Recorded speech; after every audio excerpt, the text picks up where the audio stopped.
उत्तराखंड में त्रिस्तरीय पंचायत चुनाव को लेकर एक बड़ी खबर सामने आ रही है, जहां राज्य सरकार ने 15 जुलाई 2025 तक पंचायत चुनाव संपन्न कराने की तैयारी शुरू कर दी है। हरिद्वार को छोड़कर राज्य के 12 जिलों में पंचायतों का कार्यकाल नवंबर 2024 में ही समाप्त हो गया था, जिसके बाद शासन ने वहां प्रशासक नियुक्त किए थे। अब मई के अंत तक इन प्रशासकों का कार्यकाल समाप्त हो रहा है। इसी को देखते हुए सरकार एक तरफ जहां प्रशासकों का कार्यकाल बढ़ाने की प्रक्रिया में जुटी है, तो वहीं दूसरी ओर चुनाव कराने की दिशा में भी पूरी तैयारी कर रही है। सरकार को इस दिशा में एक बड़ी राहत तब मिली जब उत्तराखंड पंचायती राज संशोधन अध्यादेश 2025 और ओबीसी आरक्षण अध्यादेश को राजभवन से मंजूरी मिल गई। इससे अब शासन पंचायत चुनाव की प्रक्रिया को आगे बढ़ा सकता है। शासन की योजना है कि जून के पहले पखवाड़े में पंचायत चुनाव की अधिसूचना जारी कर दी जाए। इसके बाद आरक्षण की प्रक्रिया शुरू कर आरक्षित पदों की सूची तैयार की जाएगी। चुनाव आयोग को आरक्षण की सूची मिलते ही वह मतदान की तारीखें तय कर चुनाव कार्यक्रम जारी कर देगा। आमतौर पर आरक्षण तय होने के बाद करीब 30 से 40 दिन के भीतर चुनाव कराए जाते हैं। इसलिए सरकार और आयोग दोनों की कोशिश है कि 15 जुलाई तक सभी चरणों की वोटिंग और मतगणना की प्रक्रिया पूरी कर ली जाए।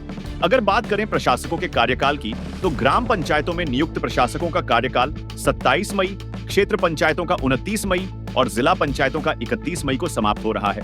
शासन ने इन प्रशासकों का कार्यकाल 6 महीने बढ़ाने के लिए प्रस्ताव तैयार कर लिया है, जिसे मंजूरी के लिए राज्यपाल के पास भेजा जाएगा। लेकिन सरकार की प्राथमिकता अब चुनाव कराना है, ताकि पंचायती राज्य व्यवस्था को दोबारा चुनी हुई प्रतिनिधियों के हाथों सौंपा जा सके।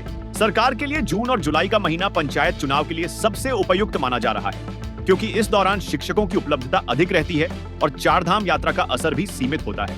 वहीं अगर चुनाव अक्टूबर या नवंबर में कराए जाते हैं, तो बारिश और प्राकृतिक आपदाओं की आशंका के चलते दिक्कतें आ सकती हैं। राज्य निर्वाचन आयोग ने भी अपनी तैयारियां पूरी कर ली हैं। वोटर लिस्ट अंतिम रूप में तैयार है। बैलेट बॉक्स, बैलेट पेपर और पोलिंग पार्टियों के लिए किट्स भी तैयार हो चुकी हैं।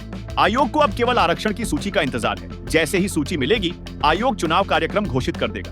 20 मई 2025 तक प्रदेश के 12 जिलों में कुल 47,57,210 मतदाता दर्ज हैं। इनमें सबसे अधिक मतदाता ऊधम सिंह नगर और टिहरी गढ़वाल जिलों में है, जबकि सबसे कम मतदाता चंपावत और रुद्रप्रयाग में है। पंचायत चुनावों में प्रदेश भर में ग्राम पंचायतों की कुल संख्या 7,499 है। इनके तहत सदस्य ग्राम पंचायत 55,589, प्रधान ग्राम पंचायत 7,499, उप प्रधान ग्राम पंचायत 7,499, क्षेत्र पंचायत सदस्य 2,974, जिला पंचायत सदस्य 368, प्रमुख 89, ज्येष्ठ उप प्रमुख 89, कनिष्ठ उप प्रमुख 90-190, जिला पंचायत अध्यक्ष 12 और उपाध्यक्ष भी 12 हैं। दोस्तों, पंचायत चुनाव को लेकर एक और अहम बदलाव भी हुआ है। प्रत्याशियों के खर्च की सीमा में बढ़ोतरी की गई है।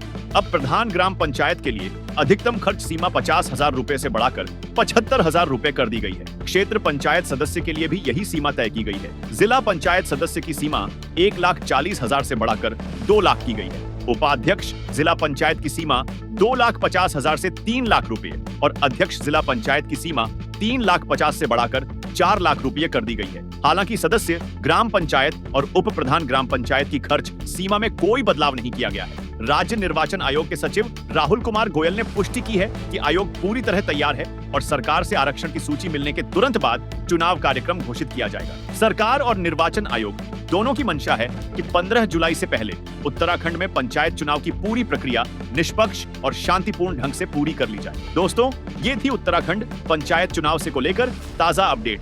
उत्तराखंड की पल पल की अपडेट के लिए बने रहें ओहो न्यूज उत्तराखंड के साथ। नमस्कार।